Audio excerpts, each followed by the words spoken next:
Okay, so yeah, now we're going into part two with Blainville to Tomas. Where do we begin? Well, we're going to start off with the back-to-back the Armada had with Baie-Comeau and Chicoutimi. The highlights are available on the QMJHL.ca, pardon me. But the Blainville-Boisbriand Armada beat the Baie-Comeau Drakkar 5-4 in OT with goals from Tomas, Julien Letourneau. He actually put up 2. And Charles-Antoine Giguère, he put up 1 for Baie-Comeau. I'm sorry, I'm all over the place. For Blainville, Samuel Desgrossières, Yaroslav Likachev, Luke Hemmons, Simon Pinard, all put up goals, with Demers scoring the game winner. It was a very weird game, if I'm being honest. Blainville, the shots, favored back and forth. Baie-Comeau had the second, Blainville had the first and the third. It was an even game for the most part. In the end, shots were in favor of Blainville, 33-27. And there's not really much to analyze here. It was just not too many penalties. I mean, Baie-Comeau did take 6 in a row from the end of the first to the third. There was actually a fight between Felix Mozarov and Frederick Abraham. But, yeah. It's entertaining to see fights in the queue, too. If you see fights in hockey, you'll get those people who are just like, oh, yeah, well, I think it should be banned. It's part of what makes the sport fun. Yeah. It's not even... That's not my personal opinion. Fights are fun to watch, sure, but you go to hockey games to see people score. You don't go there to see somebody get their teeth knocked out. And you want to hear what else happened? Felix Mozarov, as I mentioned earlier, he took off his own helmet, right? And then he tried to pull off an opponent's helmet, and he got ejected. I believe it was during the brawl. That's insane. Yeah. Okay, so yeah, he got a game misconduct there. Wow. And that concludes the coverage for Blainville and Baie-Comeau. This one was it was Chicoutimi and Blainville. This, my God, it was a fun game to watch. Yaroslav Likachev opened the scoring with, I'm sorry, Tyler, the goal of the year. He scored a lacrosse goal. I believe it was Benjamin Corbeil. He was dangling around the net, passes to Likachev. Likachev lifts up the puck, does a wraparound, backhand, bang. Lacrosse goal, and they're up 1-0. And then a little, right at the start of the third, or actually, no, I think it was the end of the third, in dying seconds, William Dufour scored his second goal of the season, assisted by Samuel Wood and Raphael Harvey Pinard, former Huskies captain. And then in OT, Antoine Demers came in clutch with his second OT winner in 2 days. Was a very fun game. Only 1 penalty from Blainville coming from Likachev, and the rest, 5 penalties, all came from Chicoutimi. It was not a very eventful game in terms of penalties, but the goals were really nice, if I'm being honest. They were really nice to watch. Next, on the 1st of November, Blainville took on the Val d'Or, and we had a goal fest over here. We had 5 unanswered goals from Blainville, and then 2 from Val d'Or, and then right at the end, we got 1 more from Blainville. So we'll just recap the goals. Blake Richardson scored later in the first, assisted by Maxime Baikov and Simon Pinard. Antoine Demers scored his 3rd goal of the week, assisted by Pinard yet again. Benjamin Corbeil, who once led the team in points earlier in the season, scored with assists from Beauduc and Antoine Demers, who's on a bit of a point streak. Then upcoming draft prospect, according to NHL Central Scouting, Simon Pinard scored, and the goal was assisted by... Go ahead. He scored his 8th of the season, and which was absolutely beautiful. Yeah, it was a very, very nice goal. It was assisted by Samuel Desgrossières and Antoine Demers. Man, it was a very, very it's been a very good week for Antoine Demers so far, the overager. But after that, Zachary Waugh, who I believe he's a rookie this year, or it's his first full season. I swear to God, if you would look at him, he looks like an overager. He looks like he's in his mid-20s. Kid had a beard when he got drafted. It's funny. That's kind of awesome. Like, you got to have mad respect for the beard, eh? Uh-huh. I got mine growing in, and when I say I have a beard, I mean it's only stuff your grandma would notice because you're so adorable. For Val-d'Or, 2 goals came in from Lessard Adien and Mirza Balayev. And the last goal of the game came from Benjamin Corbeil with an assist from, you guessed it, Simon Pinard. There was a lot of penalties. And there was actually a bit of a pattern here. For every 2 penalties Val-d'Or took, Blainville took 1. So, yeah. So, right as the game began, pretty much, Jeremy Michel got a roughing penalty. About 4 minutes after that, Mirza Balayev got a high sticking penalty, which I believe resulted in a power play goal from Blake Richardson. Yes, it did. Antoine Demers got a hooking minor, which obviously resulted in no goals because there weren't any goals until the 3rd for Val-d'Or. But towards the dying seconds of the first, Rudolph's Pulse got a hooking penalty. Jeremy Michel got an interference penalty in the 4th minute of the second. Legachev got a roughing penalty in the 7th minute and 23 seconds in. Mathis Cloutier got a penalty in the opening moments of the 3rd. David Noel, Blues prospect, got a cross-checking penalty 11 minutes and 19 seconds in the 3rd. And then towards the end of the game, when everything was practically all said and done, Blainville had practically won already. Simon Lavigne got an interference penalty 16 minutes and 39 seconds into the game. And that concludes the Val-d'Or game. Shots were in favor of Blainville, unsurprisingly. It was 6-2. It was 51-43. Let me just say, Val-d'Or has gotten a lot of they got a lot of hate for how they were playing, but their goalie was phenomenal that game. Was phenomenal. I couldn't agree more. And I mean, if you're turning shots aside like that, goalies, I have a mad amount of respect for goalies, especially because, they're out there blocking shots that nobody else will. Well, yeah, I mean, they have like queen-size pillows on their legs. Like, what else are they meant to do? The players have like plastic shields on their legs. I mean, the pillows will probably stop a shot quicker than the pads. But I mean, like, and what I mean by that is because I know that my argument was a little bit crappy, but I mean, like, if you will voluntarily stand in the net and have shots fired at you, you're a little bit mental. Respect my guy. Respect.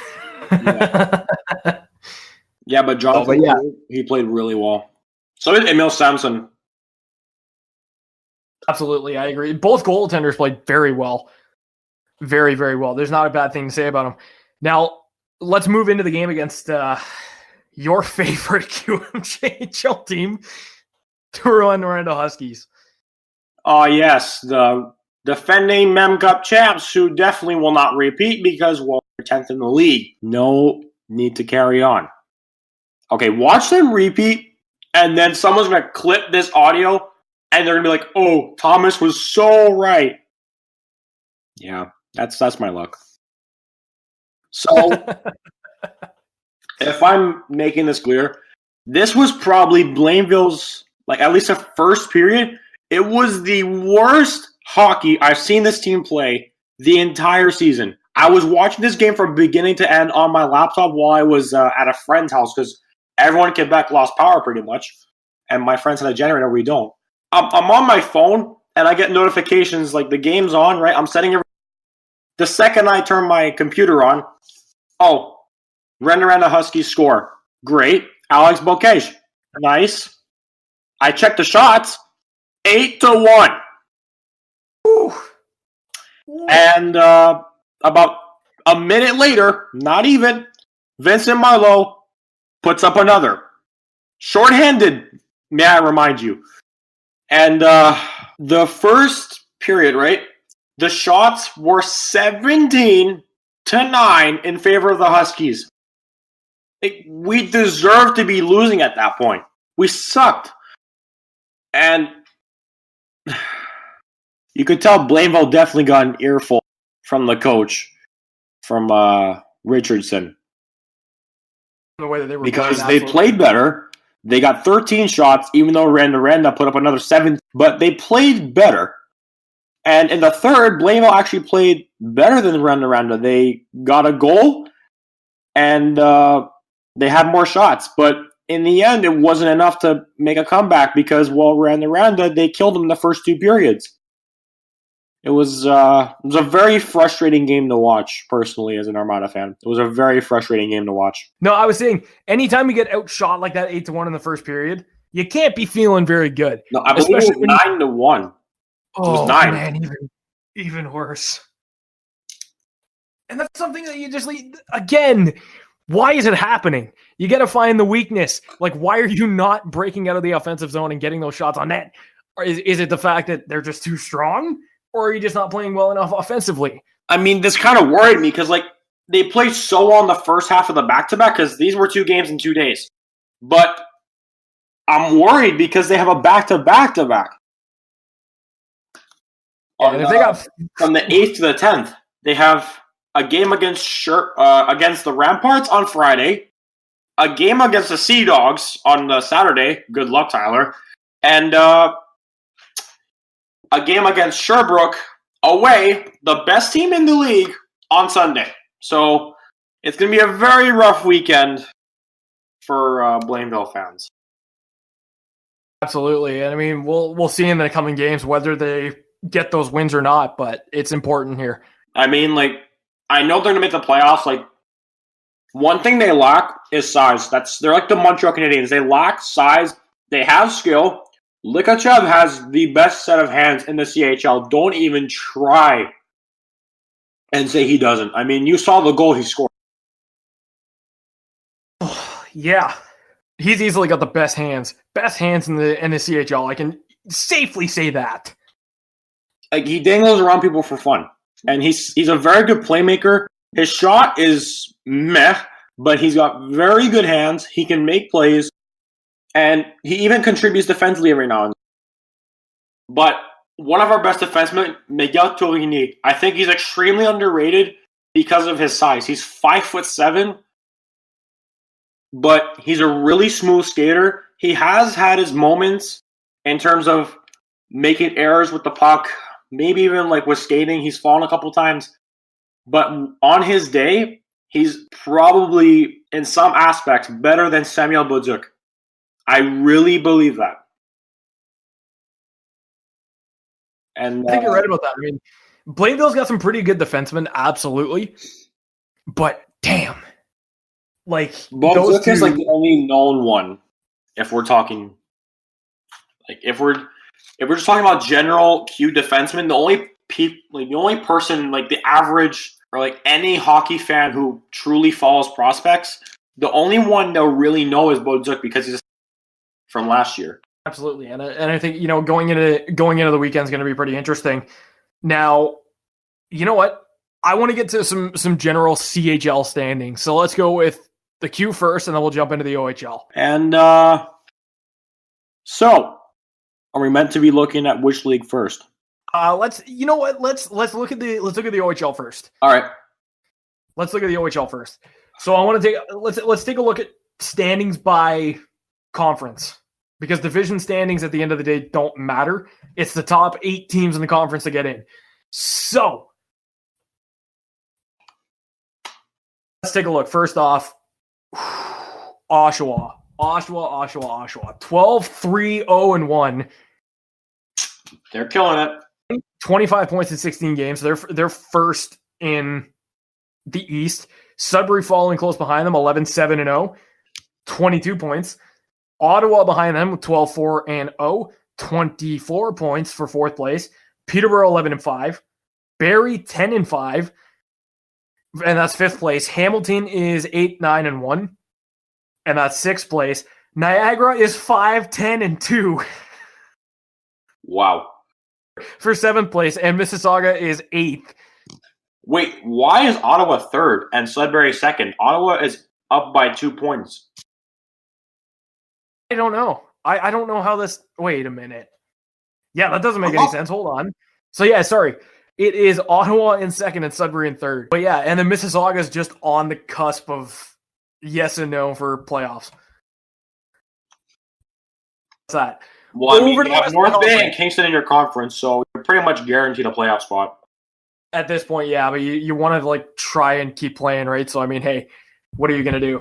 And then in the West, let's go over to Windsor is first in the West, 10-3-1 for first place. Owen Sound 9-4 with second.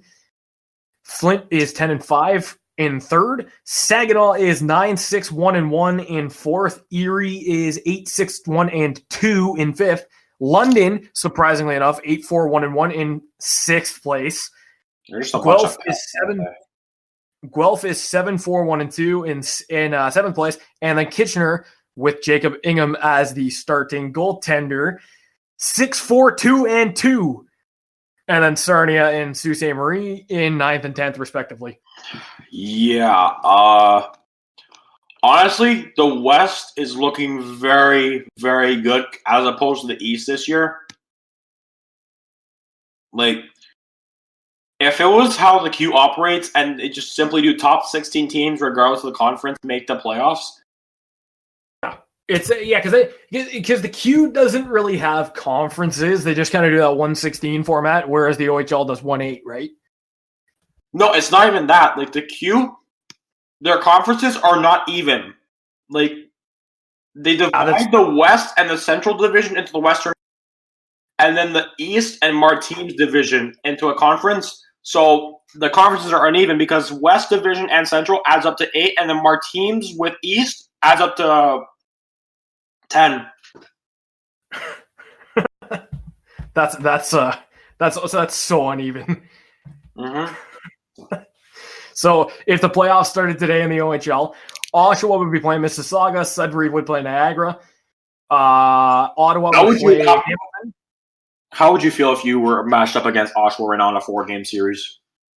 Pretty damn terrified. I'll be honest, pretty terrified. How would you think our one of our other co-hosts, Cameron Reeser, would feel about it? He's a Generals fan. Pretty confident. Pretty confident, not going to lie. Oh, man. But yeah, so there's that. And then finally, Peterborough would play Barrie. Because the way that 1/8 works, for those of you who aren't sure, is 1 plays 8, 2 plays 7, 3 plays 6, and then 4 plays 5. That's how that works. And then in the West, Windsor would be going up against Kitchener. Let me just pull up the conference standings here again because on me. So yeah, Windsor would be playing Kitchener, Owen Sound would be playing Guelph, Flint would be playing London, and then Saginaw would be playing Erie.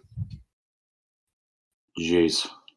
That's a pretty crazy matchup, not going to lie. But that's it for the OHL. So let's move into the WHL, and then we'll save the QMJHL for last. So, WHL.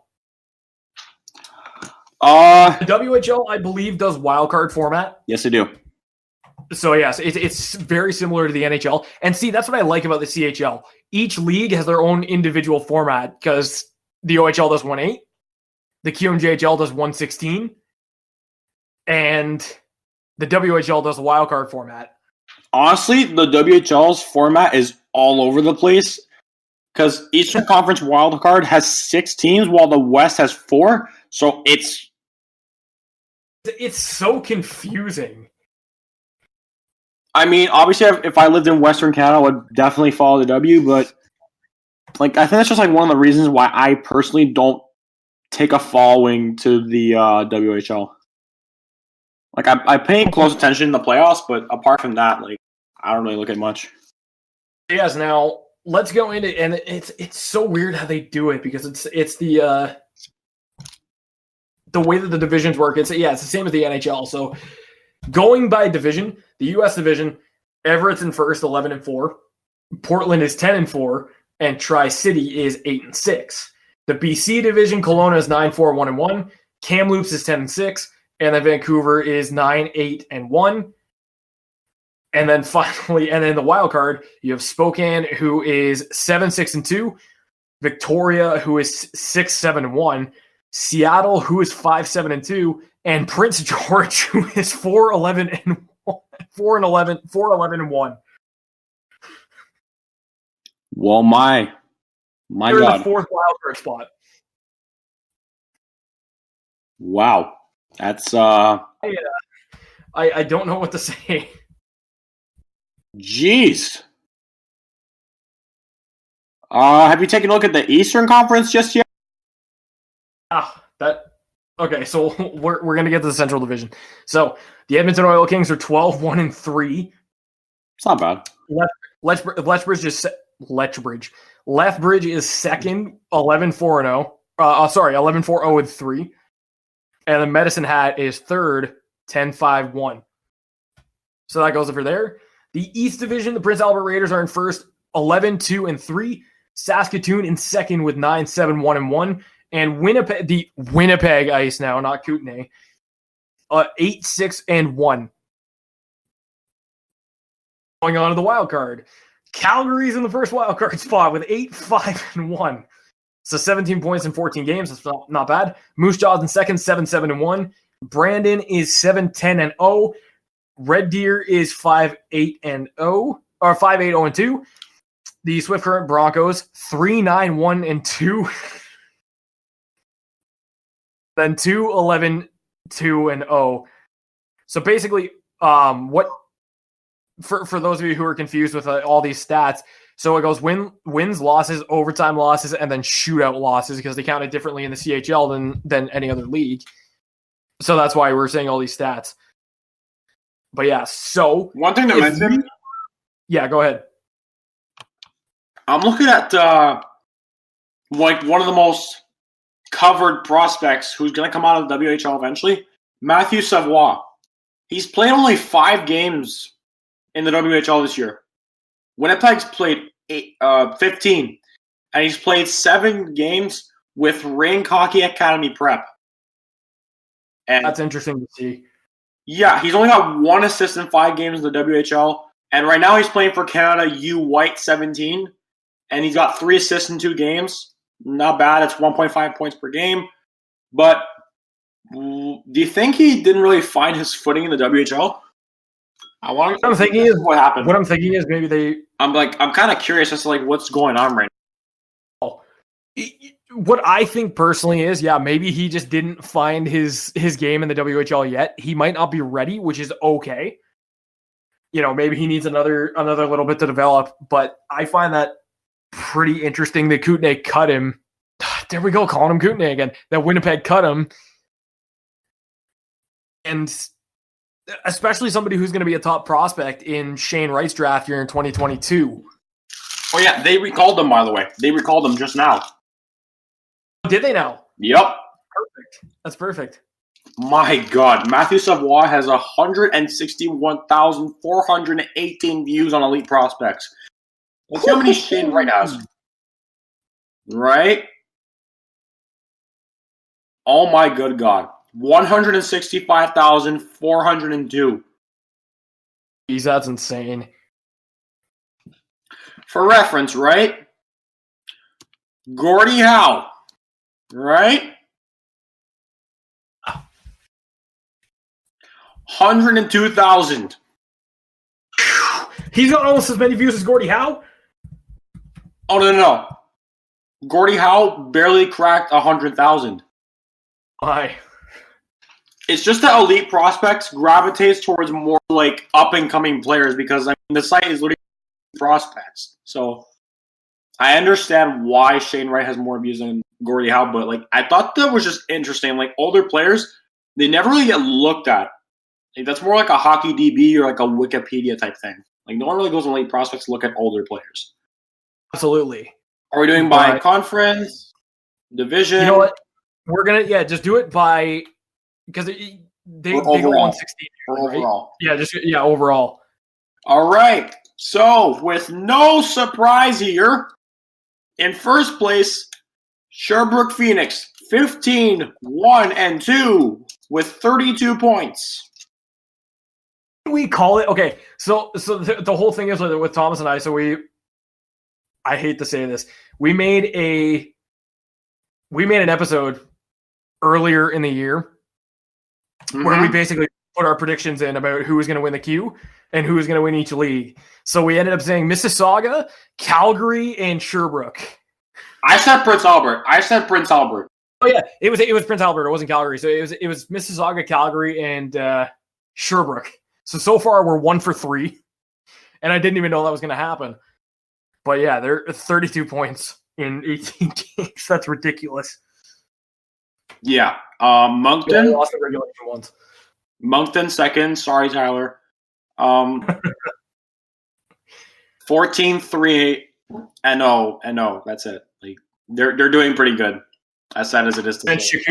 Chicoutimi's in third with 12-3-2-0, which is pretty interesting. I never thought that they would actually be that good. But well, I mean, they have 3 up and coming draft prospects this year in the NHL. At least 2, and 2 first rounders. Keep that in mind. Lapierre and Rochette. Yes, that's right. Because I do. Yes, there's 2. Hendrix Lapierre and Theo Rochette. I would say his best skills are his shooting and his skating. When I went to go see him in Blainville's home opener, he was, oh my God, he's a player. And crazy. Moving on to that, Cape Breton is in 4th, 12-5-1. Rimouski is in 5th, surprisingly, that's not surprising at all. 11-4-1-2. They should be doing a little bit better, if not that. The short. Go ahead. Absolutely, and I mean, you think a team with Alexis Lafreniere and so many other great talents around him would be doing better, but I mean, hey, turn around. Their entire first line are the top point getters in the CHL, and it's not even close. There you go. Exactly. And Lafreniere's got what, 43? Let me check right now, actually. 15 games, I think. 43 points in 18 games. If I remember correctly. Let's see. Oh my God. Yeah, 43 points, 18 games. That's ridiculous. All right. That is absolutely ridiculous. Charlottetown Islanders are 6th with 11-4-3. Not bad. Could be better, but again, definitely not bad. Drummondville is 12-7-0. Quebec is in 8th with 11-7-0. And Val-d'Or is in 9th with 9-7-2-0. Randa is in 10th, yay, with 9-8-1-1 for 20 points.